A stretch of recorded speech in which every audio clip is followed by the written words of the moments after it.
welcome to all of you joining today. I am Nimit Jain, and on behalf of Code Club under the SNT Council, I am delighted to host this knowledge transfer session on DevOps and open source technologies. Whether you are just starting your tech journey or already exploring cloud and development tools, this session has something valuable for everyone. We have an incredible speaker lined up, so let's dive right in. It's my privilege to introduce our speaker for today, Akash Singh, a DevOps and MLOps engineer with an impressive portfolio in the open source world. Akash is a Google Summer of Code 2024 contributor, an LFX 25 mentee, and holds the prestigious title of Cube Astronaut. He is also a 7 times hackathon winner, someone who doesn't just learn technology, but actively shapes it. Akash brings hands-on, real-world experience in DevOps, Kubernetes, and cloud infrastructure, and open source. Exactly the kind of insight that goes beyond textbooks. Please join me in giving him a warm virtual welcome. Akash, the floor is all yours. We are really excited to learn from you today. Thank you so much, Nimit. And first of all, before I get started, right, thank you so much for the warm invite and the very elaborate introduction. I don't think I'm deserving of all of that, but thank you so much. And really appreciate you guys setting this all up and inviting me. Thanks to Nimit and the team for setting all of this up. And I hope I'm audible super clearly. I hope there are no audio issues. Yes, sir, you are. Amazing. And no need to call me sir, please. So again, this session, I hope that it's going to be super informal. And we are going to talk a lot about DevOps, a lot about OSS, a lot of the things that I do during at my work. And I hope you guys can learn a little bit about the things that are apart from traditional software engineering and coding, right? So let me first actually get started on what exactly I do. So if I can just share my screen. Yeah, I hope the slide is visible. Yes, the slide is visible completely. Amazing. Thank you so much. So this is me. I'm Akash. I have interned and worked at over 11 companies as of November 2025. After that, I've also worked at 2 more companies. So make that 13 to 14, I guess. So that actually includes small and bigger companies alike, right? And I have won 7 hackathons. I actually won a hackathon after 1 second. Yeah. I won a hackathon after November 2025 as well, including an international hackathon in Singapore. And this is how I want to explain you guys how I did it in the worst computer science market of the entire decade. Okay. So there is also a meme on the screen that I was looking for a job and then I found a job, and heaven knows I'm miserable now. So that is actually sadly how things go in the computer science and in job market. So before we get started, quick TLDR that this is not a roadmap. Okay. The whole point is not for you to follow it one to one, exactly what I did, right? This means that you use this as a reference to carve out your own path. If I have to elaborate that on a little bit more, all of my seniors and all of the mentors that I ever had, they have always told me to carve out your own path in CS, because your journey and my journey would never be the same, specifically in computer science, right? There are so many different technologies, there are so many different domains, different companies, different tech stacks. It is very unlikely that if you follow exactly what I did, you will also end up pretty well off, right? So take it with a grain of salt. This is kind of what I did, and you can kind of follow it as a roadmap, but don't follow it as a strict roadmap. Okay, use it as a reference. That's the point. And yeah, we can get started. So one thing that I want to emphasize over here about a little bit about internships, right, before we get into DevOps and how I got into DevOps specifically, right, is that if you guys haven't had your first intern rate, right, it is fine if it is not the most glorious intern in the world. I'm not saying that you cannot have your first internship at Google. Be my guest. And I'm sure that you guys are more than capable of doing that, right? But I'm saying that if your first internship is not at Google or Microsoft or Nvidia, or it is not from a fancy startup like Servom AI, right? It is not the end of the world. We all start off somewhere. And even I started off somewhere. I started off, ironically enough, as an online teacher. So I did my first internship as an online teaching internship where I used to teach small kids about HTML, CSS, right? I know, super weird, but that's how I got started, right? And it's okay as long as you get started. My second internship was again a little bit better, which is the point I'm also trying to get at here, that you need to keep stepping up in terms of the internships and the work that you do. It is not much of a point if you go from one company where you had a similar pay or similar work or similar learning opportunities to a different company where you have the same pay, learning opportunities, or tech stack, right? It's all about growth. Growth may be slow, growth may be fast, but a gradual growth is always a good thing to have, right? So I did my second internship as a full stack intern at some random startup that you guys would never hear the name of. But the point is that I also want to put a forward over here is that in this CS world right now, and take it as probably the biggest advice that I have for you today, proof of work is super important. What is proof of work? Proof of work is basically some proof of the work that you do, of the work that you know, of the things that you know online that anybody can look up, right? Now, this can have multiple forms. It can be in form of an internship, right? If you have done an internship at Google, that is a very good proof of work that, hey, you were capable of cracking an or getting an internship at Google. It can be in terms of hackathons that, hey, I built this project at a hackathon. Okay, that is a great proof of work. It can be in terms of open source contributions, which we'll come to later. So these kind of things and like internships, open source contributions, hackathon wins, projects, certifications, these are proof of work. And proof of work is the only thing that can make you stand out in this job market, right? Imagine if there are so many, like lakhs and lakhs of engineers who are looking for a job, right? Why would a recruiter specifically hire you over somebody else, right? The key actually that I have figured out and all of my friends have figured out is proof of work. If you have the proof of work, then any recruiter, any senior engineer can instantly see that you are an engineer worth your salt. If you're an engineer worth your salt, you'll definitely land that internship. That's my advice and how I did it. And that's probably my biggest advice and takeaway from today, that you need to build proof of work while you're in college, right? So now, again, the proof of work that I had first, it was an online teaching internship. Then I got a full stack internship, right? Then I did a little bit of teaching again, right? Then I had my biggest breakthrough. With these three proof of work, I was able to be selected for Google Summer of Code, right? And Google Summer of Code and open source was probably the best way to stand out in the current market, right? I will get more to what is open source in a while, but getting selected for open source programs and contributing to open source is by far the biggest flex and the biggest proof of work that you can have in the CS market, right? Why I say that is because imagine you're an engineer and I'm an engineer, right? I didn't do any, let's imagine that I didn't do anything during my college days. Whereas you wrote some piece of code or you developed some software that is used by millions of people or millions of developers worldwide, right? That is an amazing proof of work. And it instantly shows that you are a really good engineer and that you're worth hiring. I hope this makes sense that how proof of work then slowly corresponds to you getting hired eventually, right? It's all about having some proof that you are worth your salt. So Google Summer of Code was super cool for me. I got selected in that. I had to do a lot of contributions for that. I will get more into how and why and where a little bit later. But that is how I got a solid proof of work. And I'll be honest with you, after that, life became very easy, especially in the hiring market, right? After that, I did an international hackathon in Singapore that further added to my credibility. Then I did some decent internships finally, went from a teaching role to now doing some actual decent internships, which was a company called CloudSec. It's actually a very big cybersecurity startup. And a company called Aspora. If you've heard about it, they do NRI payments. So probably the most amount of learning that I've ever had was at these two internships. And this is where I slowly transitioned into DevOps, right? And this is probably a good time to tell you guys about what exactly is DevOps. And we can kind of move away from the internship aspect over here. So if I have to explain what DevOps is to people who don't know what DevOps is, right? Let's just say that there are about 30, 40 people on this call right now, right? Imagine that all 30 to 40 people of us are engineers, right?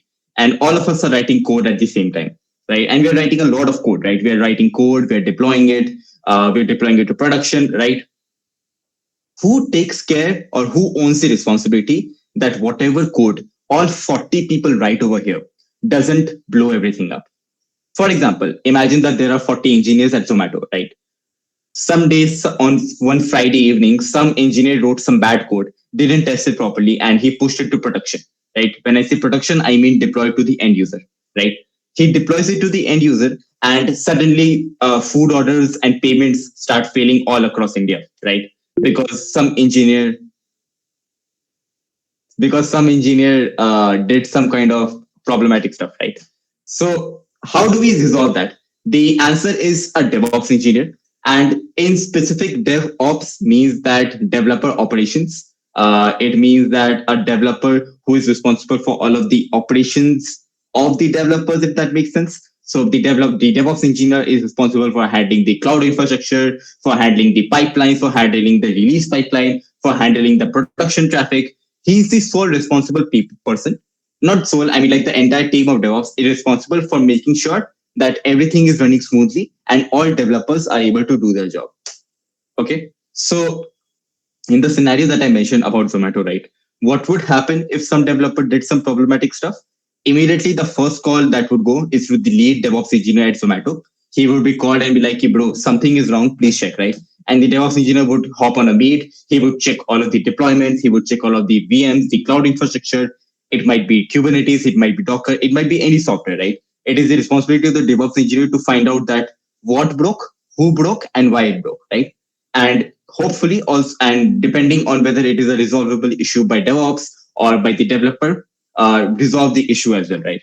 So that is kind of the introduction to DevOps.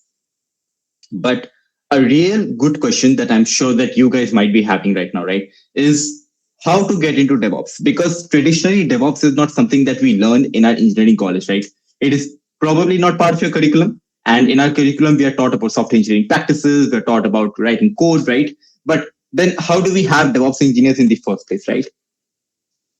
Take it very seriously when I say this, that I have worked with some very good DevOps engineers in my life, right? Across multiple companies, across CloudSec, across Aspoda, across my current company at Sabi, at Filenaround AI, at Google Summer of Code, at Linux Foundation Mentorship.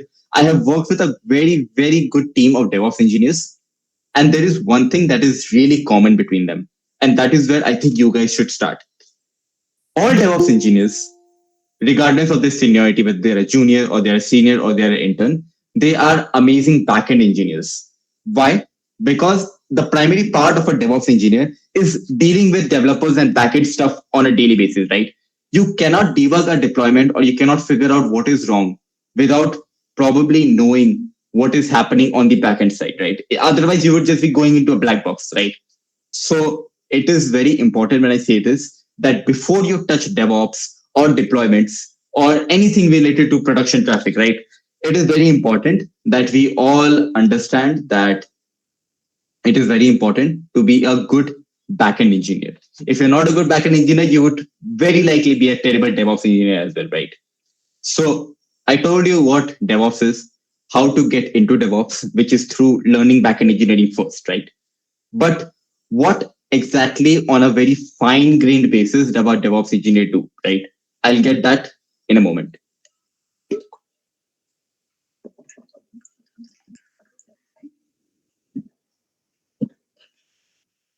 Amazing. So again, as I mentioned, right, this is a super informal session. If you guys have any questions, feel free to just drop them in chat, right? Also in chat is my friend Pragati. He works as a security engineer at Cred, and he's an amazing engineer that I've worked with as well. So say hi to Pragati. And yeah, we can get back to talking about DevOps.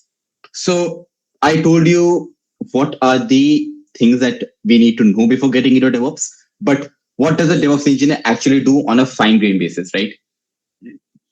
If I have to explain you guys on a very uh, fine grained level, imagine that you're a developer, right? And you wrote some code, right? Now this code needs to go to production or reach the end user, right?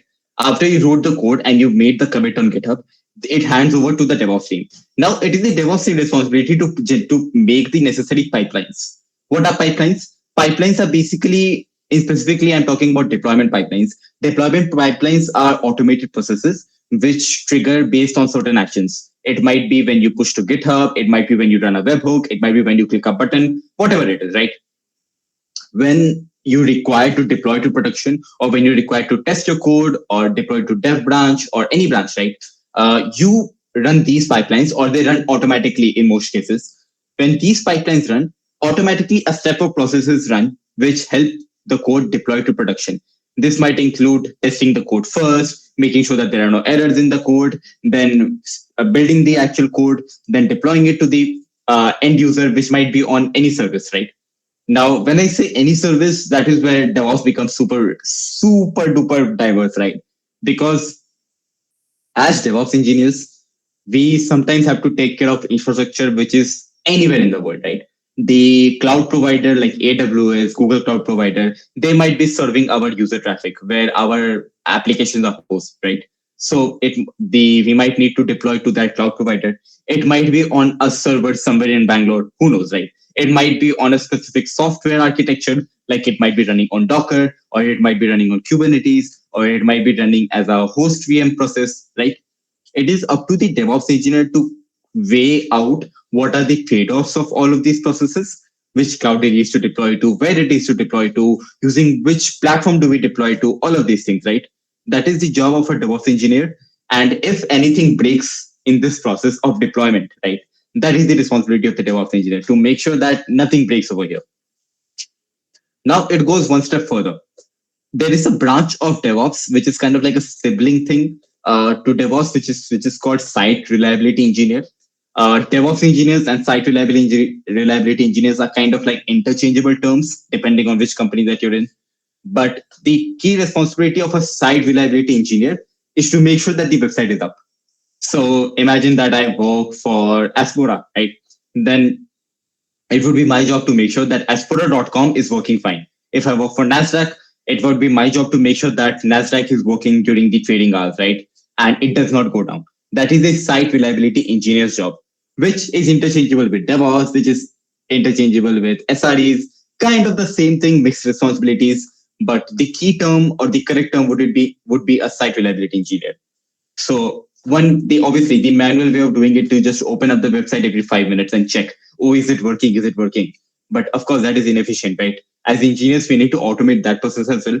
So as DevOps engineers or as SRE engineers, we create dashboards, we create alerts, we create pipelines that will notify us if any user is facing any errors, if any website is down, or if any bugs have come up. It is automatically a pipeline where these alerts and these dashboards are continuously observed, monitored. And this term is called monitoring, right? So now I will tell you about the horrors of the world. And the most, not horrible part, it's wrong to say horrible, but the most mission critical part of being a DevOps engineer is this process called being an on-call engineer. So on-call engineer. So when I say on-call engineer, what does that mean? Suppose something breaks, right? Suppose back to Zomato, right? So somebody pushed some bug, payments are failing in Zomato, right? Nobody's able to order food, right? Who gets the first call? The lead DevOps engineer. Or if the lead DevOps engineer is not available, right? Actually, it is kind of like a rotation basis that, okay, today you will get the call, or tomorrow somebody else will get the call, or this week it is my responsibility to make sure that the website is up. Next week, it is some other team member's responsibility. So this process or this cycle is called an on-call cycle. So when something breaks, who do you call? The on-call person. So I have been on call during multiple companies and multiple times in my life, right? Multiple weeks. And it is genuinely a very stressful time of my life because anything might break, right? Ideally, if you have very good engineers and you have very good infrastructure, nothing breaks, right? But catastrophe is inevitable. So when something does break, it might break at 5 p.m. when you're having tea, or it might break at 3 a.m. when you're sleeping, right? As on-call engineer, it is your responsibility to wake up and fix that. And of course, when you are on call for that entire week, you get paid a little bit more. Uh, but yes, that is a mission critical responsibility that DevOps engineers have to take care of. So that is pretty much all the phases of DevOps that I can talk about: maintaining pipelines, maintaining deployment infrastructure, maintaining cloud infrastructure, maintaining the on-call process, making sure that the monitoring is set up, making sure that there are proper alerts set up in case anything goes wrong, making sure that all developers are able to work cohesively and they're all able to deploy independently and properly. And that is a very good introduction to DevOps. I would definitely encourage you guys to go look up about DevOps and the things that we do at DevOps Engineers. I have a very good blog on this that I will add to the chat right now. It is called a lab manual to DevOps, right? So if you guys do want to explore more about DevOps and find out some of the key technologies that we work with, right, like Docker, Kubernetes, it is probably very early for me to explain you guys what is Docker, what is Kubernetes, and I would really prefer and encourage that you guys go figure it out yourself and look it up and learn about why do we need Docker, why do we need Kubernetes, what is the load balancer, and why do I have to deal with all of this circus? Why do we need a DevOps engineer in the first place when developers can take care of it on their own? Because developers are apparently so cool, right? So that is all I have about DevOps. Before we move to another interesting topic called and trendy topic called MLOps, does anybody have any questions? You can just drop them in the chat and I'll pick them up. Any question about DevOps, about internships that I've talked about, we can go through them right now before we move on to the next topic.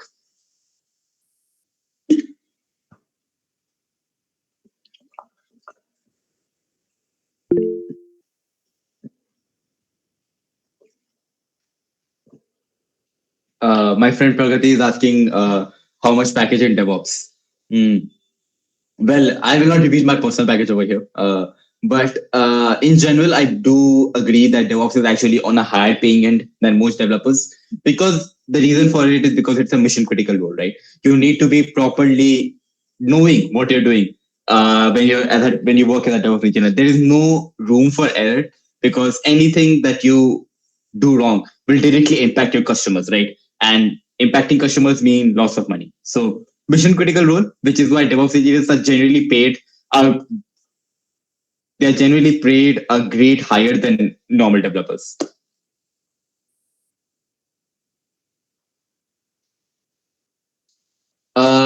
What about Claude fixes makes no mistake work in DevOps?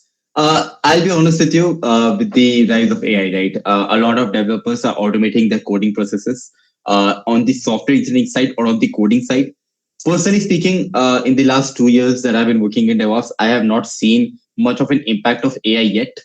And I do believe that in DevOps and SRE engineers and MLOps, there will be less scope of AI power creep because it's a mission critical role. You cannot blame Claude that, hey, you broke everything. Now my customers are shouting at me, right? You can shout on an engineer like Akash that, Akash, you broke everything and now customers are shouting at me, right? So as long as you have somebody to take accountability for, I believe that your job will be safe. And which is why I believe that DevOps is probably on the safer side of, along with cybersecurity and those mission critical roles when compared to traditional coding roles. What made me transition from DevOps to backend? I will answer this really quickly because I could talk about it for hours, right?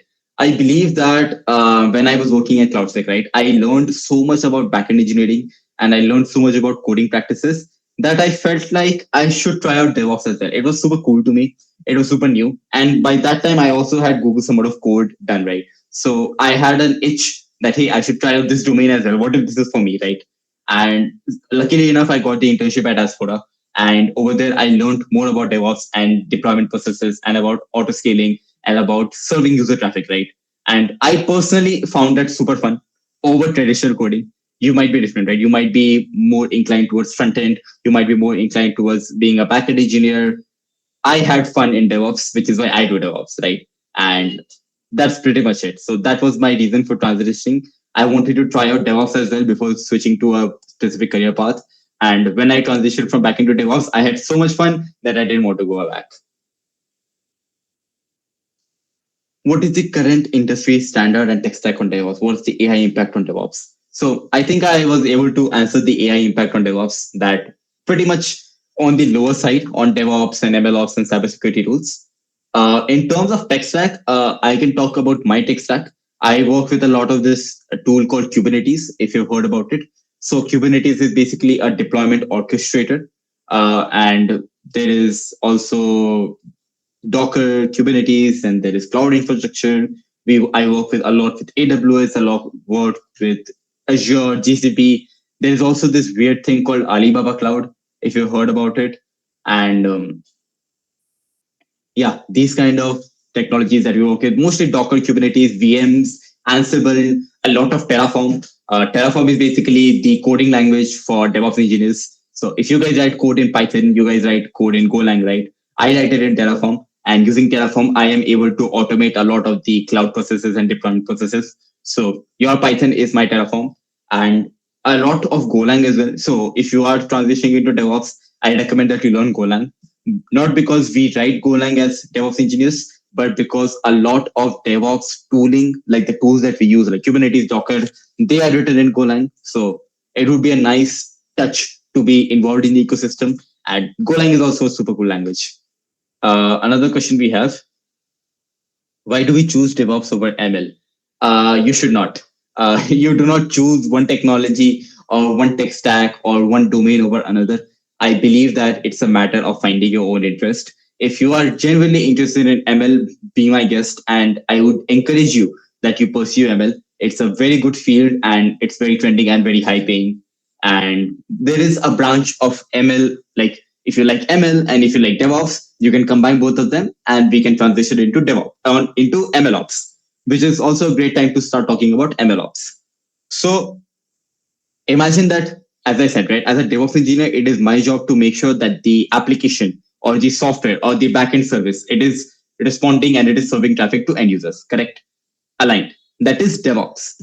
Same thing for ML models, right? Because of the scale of how much ML models and LLMs and different type of machine learning models that we're having, right? We need MLOps engineers to help scale up and automate that process as well. Okay. The term or the official technical term for using a machine learning model to serve end user traffic is called inference. I would suggest you guys read more about what is inference, how do inference servers are set up. An inference server is basically a server in which an LLM or any machine learning model is running, and it is used to serve end user traffic, right? Anytime that you need to serve an end user traffic, you need a DevOps engineer. A DevOps engineer who handles user traffic for machine learning models, MLOps engineer. Pretty much standard, right? I hope that makes sense on what is MLOps. There is also another part of MLOps which is related to training of data. So when such big models are being trained on like such big training set data, right? You need a process to parallelize, automate, and make sure that training process is also working properly, right? So that is also kind of responsibility of MLOps engineer, training and inference. So that is what I do as an MLOps engineer at Sabi, and it's also super fun because I get to touch a little bit of ML as well, and I'm obviously responsible for the DevOps part of things. So best of both worlds, MLOps. That is a new fancy term or a new fancy tech stack or career option that is opened up nowadays thanks to the rise of LLMs and ML and machine learning.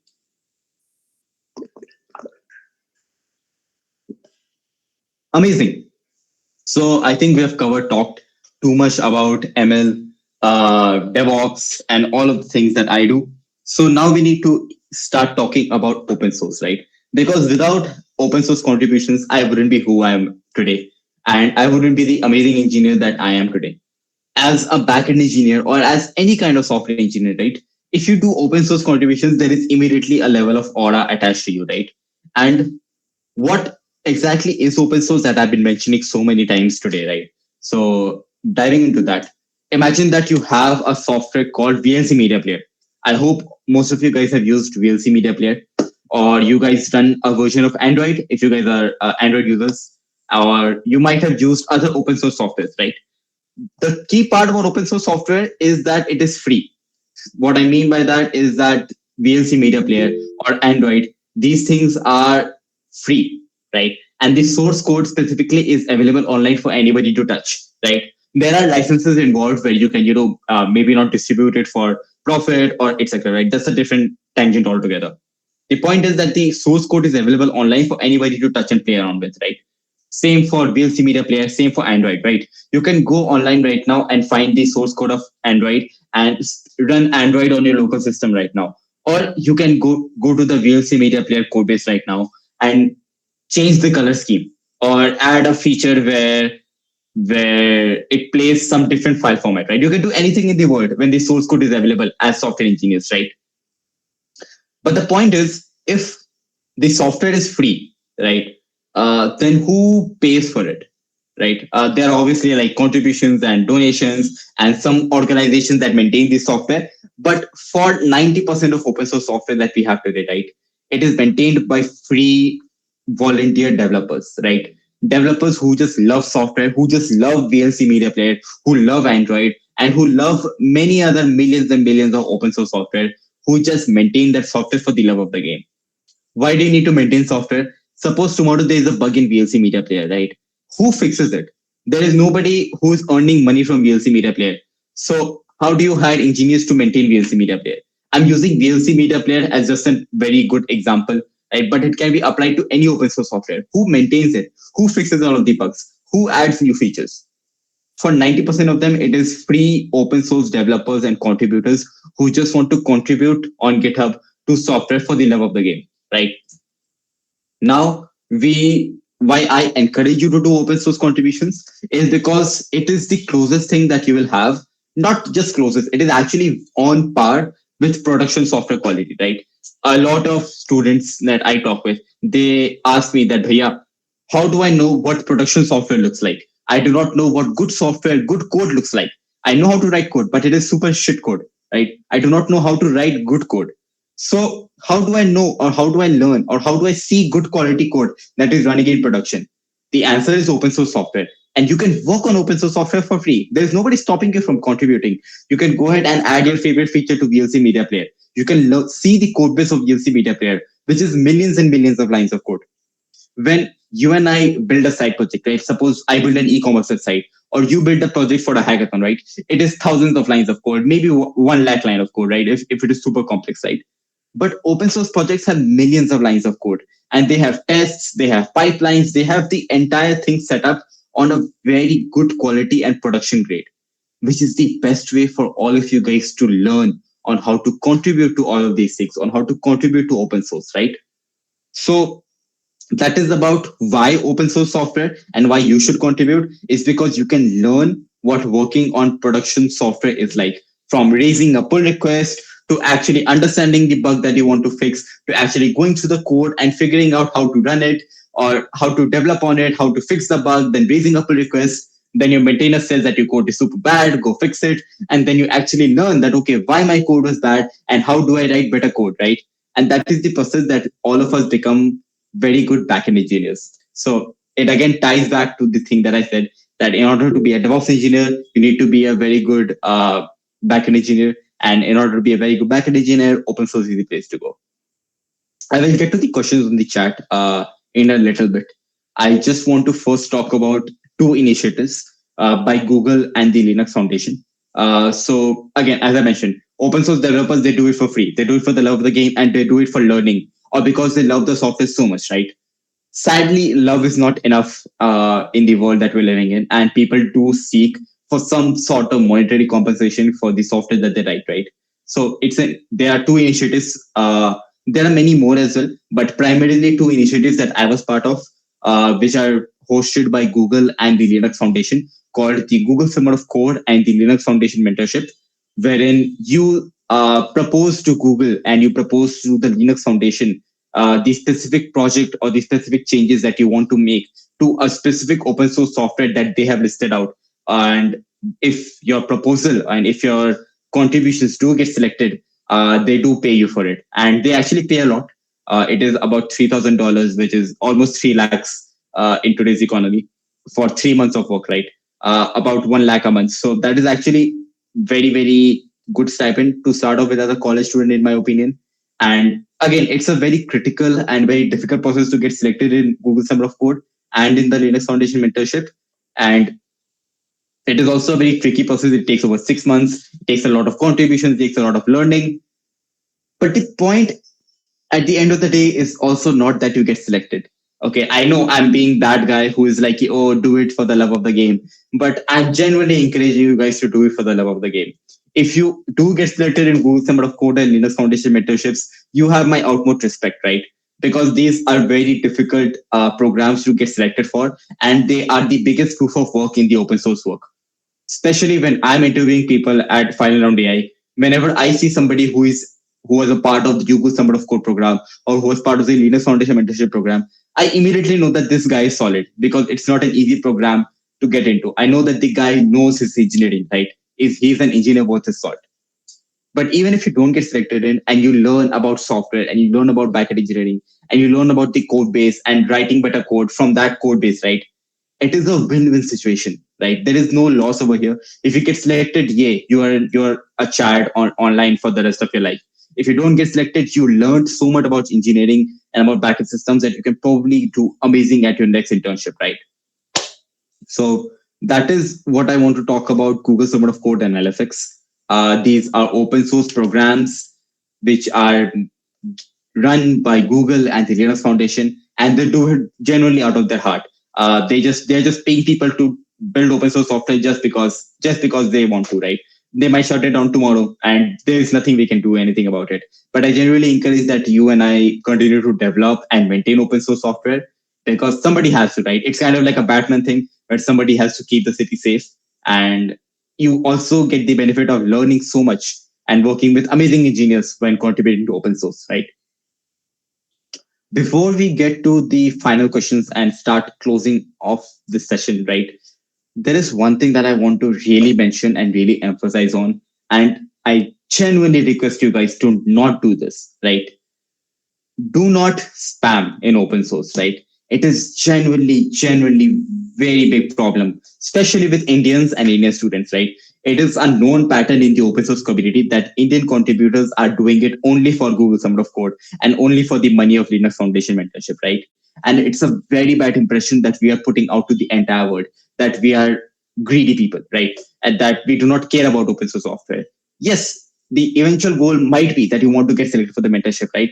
But it is also important to know that the people who are maintaining the software, right, who are taking the time to review your code, who are taking the time to tell you that, hey, you wrote this absolute garbage code and it is super bad, you need to fix it.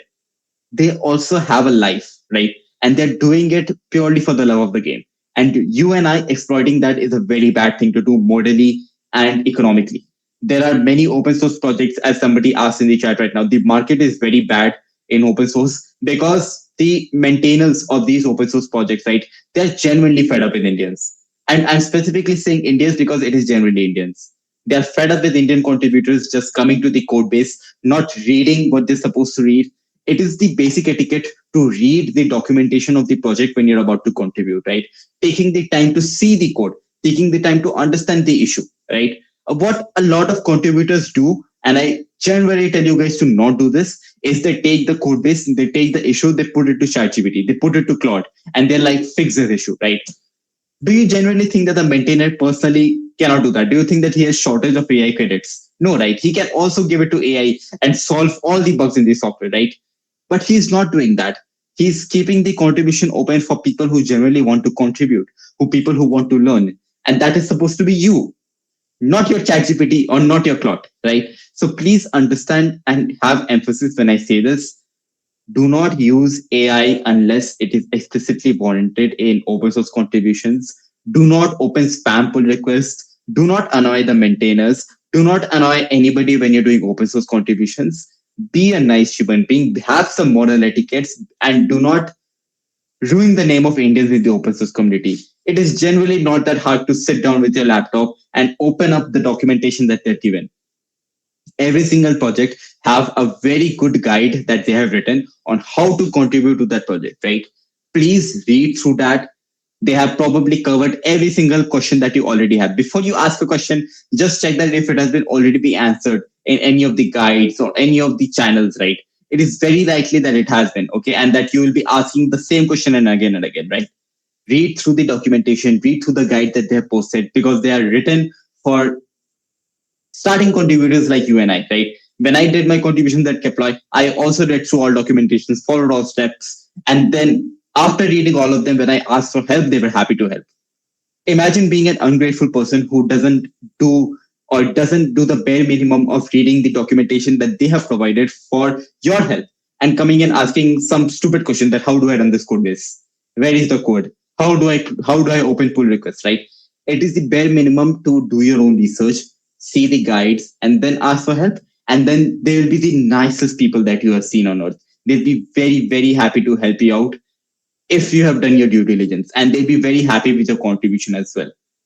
So once again, repeating it for every single person on this call, about 50 people, please, please, please, please, when you contribute to open source, do not be a burden on maintainers. Do your own due diligence. Do not open spam PRs and maintain the name and respect of Indians in the open source community.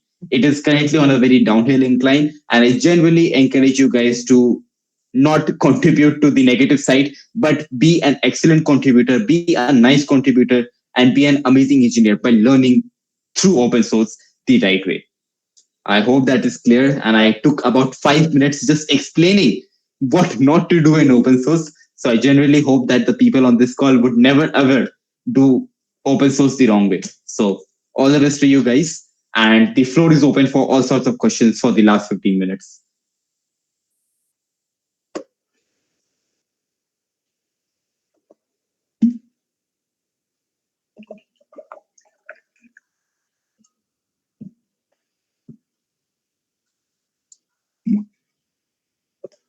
Okay, we already have two questions that I can keep answering while you guys throw more questions. Again, anything that you want to talk about hackathons, about internships, about open source, I'm happy to answer. And I also want to talk about a specific club called Point Blank at the end of this. So, and what Point Blank means to me and what it can mean to you guys. So, let's go through the questions real quick, right? So, for someone coming from a software development background, what is the biggest mental shift required when moving towards a DevOps mindset? Hmm. I believe that the biggest mentorship that I had was that on a day-to-day basis, I do not write a lot of code. Okay, I'm being very honest with you guys. I do not write a lot of Python today. I do not write a lot of TypeScript or Java or C++, right? It's my job to maintain and make sure that other people are able to write their code. But I personally do not write that much code. I do open source contributions where I write Golang, but not as my job as a DevOps engineer. As a DevOps engineer, my job is not to write a lot of code. It is to make sure that other people are able to write and deploy and are able to do their work properly, right? So that is the biggest mentorship that I had at Aspora. And yeah, my manager did warn me that Akash, you will not be able, you're not going to be writing a lot of code other than Terraform, of course. So Terraform is the coding language where we set up pipelines and Ansible and all of this. So that code we do, right? But we do not use traditional coding language that much. And as Karan mentioned, right, open source is so cooked right now. Super sad that we have come to this stage here in 2026. It used to be a better world in 2024, but I believe that it is getting increasingly bad and bad. And I would be surprised if Google Summer of Code is stopped next year, that we won't have Google Summer of Code next year, right? But it is what it is. The horrors persist, but so must we. What we can do is that we can make sure that our contributions are of good quality, and we are not a burden to the maintainers, but instead are helping maintain the software. So Nitya is asking, for someone who wants to start contributing to open source today with zero experience, what's the single first step you'd recommend? I would recommend that you open up a software or just go on GitHub, right? Check out some software that you personally use. I wouldn't recommend VLC Media Player, but maybe some beginning software or some open source project that are looking for contributions, right? If you just go on google.com and just search open source projects looking for contributions, you'll find so many projects that do so many different things, right? There might be a CLI tool, there might be a deployment tool like Kubernetes. There are so many tools in the Kubernetes ecosystem and Docker ecosystem that are looking for contributions. There are projects which are shutting down, like one of the projects that we use as DevOps engineers is called Ingress Nginx, right? It has literally shut down because we were not because the maintainers were not able to find good contributors. The software is literally no longer maintained and deprecated because there were no good contributors, right? Which means that there is always room for us as good contributors and good engineers to contribute. So please go on GitHub, go on Google, find good projects and just go through their code base, read the readmes, see some open pull requests, see what kind of code is written, right? And eventually you will be able to pick up your first bug. My first recommendation, single first step that I recommend, start reading before writing. So before you write all your code and you write 10 features using your ChatGPT, just read. Read what is written in the README. Read the code that is written. Read the bug that is opened up, right? And I promise you, it will be much better if you start reading first and then writing. Okay, not the other way around. So how can one start learning DevOps and MLOps considering we're very new to this field? I recommend, again, I would like to repeat that I would recommend that you become a very good backend engineer. A lot of backend engineering concepts are directly implemented in DevOps engineering. So be a very good backend engineer. Once you're a very good backend engineer, you can read my blog that I've shared. I can paste it again. Yeah, I can paste the blog link again. It's kind of like an introduction to the tools that we use. Otherwise, you can just look up on the internet, right? On this beautiful website called google.com, there are n number of guides and people who have explained it and written it much better than I have. Okay. So I generally recommend that you guys start reading some of the blogs, some of the guides that other people have written, and I'm sure that you'll find a place to start. If you want to get started on reading, you can start off with that blog over here.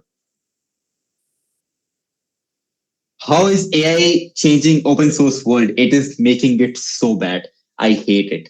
I hate it. All the maintainers hate it. And we as engineers, like not engineers who work for the money, right? So there are people who work for the money. That is me as well. I love money. Okay. I love money.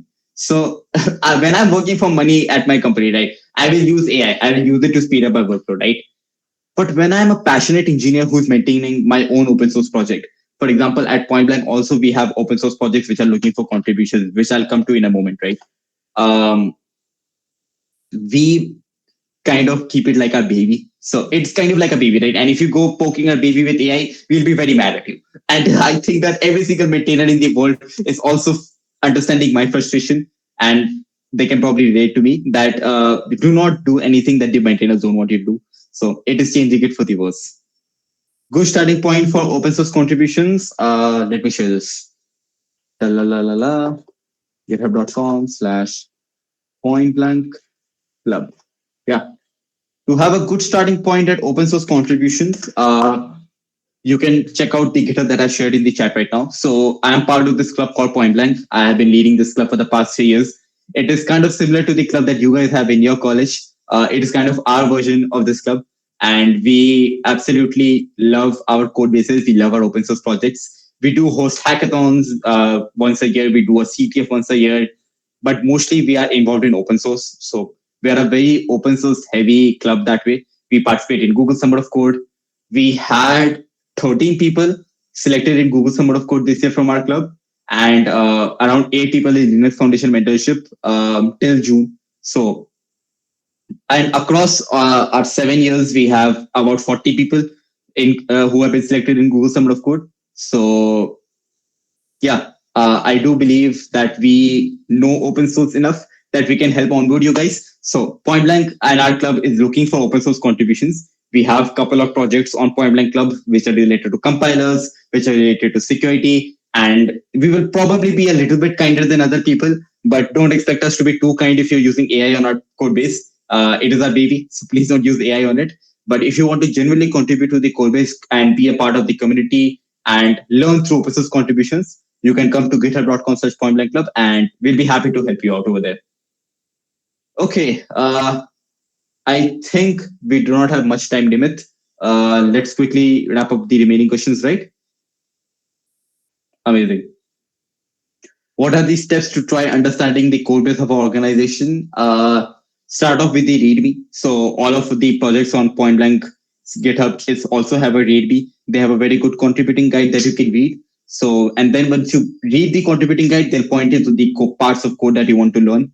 And again, it always helps to just start running the code and, maybe add some print statements, see where the flow of the program is going.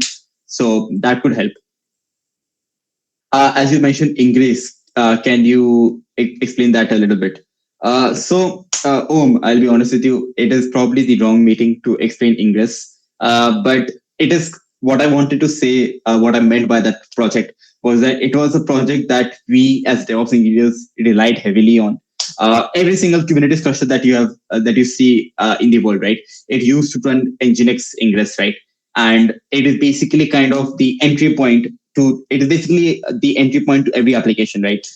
When you type www.linkedin.com, right? The request actually goes to the Ingress, which is the Nginx, right? And that project is just no longer maintained. So we had to migrate to a different tool called Gateway API, which is more properly maintained.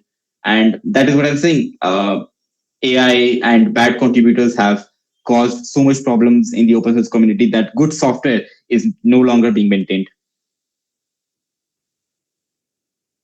Okay, there was a quote by Anthropic by Pragati. I'm not going to go over that because it is very sad and philosophical. So yeah, any closing notes, Nimit? Yes, sir. That's bring us to the end of today's session. A huge thank you to Akash Singh for sharing his expertise, experiences, and practical insights with us. I am sure each one of you is walking away with a clearer direction in your tech journey. Thank you to everyone who joined. Your energy and questions made this session truly interactive. Keep exploring, keep building, and keep contributing. Akash, I would like to ask, how did you feel about the session with us? I think the session was super interactive. I was actually super happy that people were actually asking questions. I hope that I was useful, and the 1 hour of yapping that I did, it gave you guys some insight about DevOps, MLOps, and OSS. And if anything, again, I would like to quickly recap that to be a good DevOps engineer, you need to be a very good backend engineer. Do not cause spam in open source contributions. Be a nice contributor. Do not be a burden on maintainers. And yes, everybody starts somewhere. I have shared my LinkedIn and my Twitter on the chat. I would be very happy to connect with you guys. And if you have any questions, feel free to reach out to me on LinkedIn or on Twitter. Thank you. On behalf of Code Club and the SNT Council, that's wrap for today. Stay connected with us for more such sessions. Thank you, everyone. Thank you for attending. See you guys. Bye.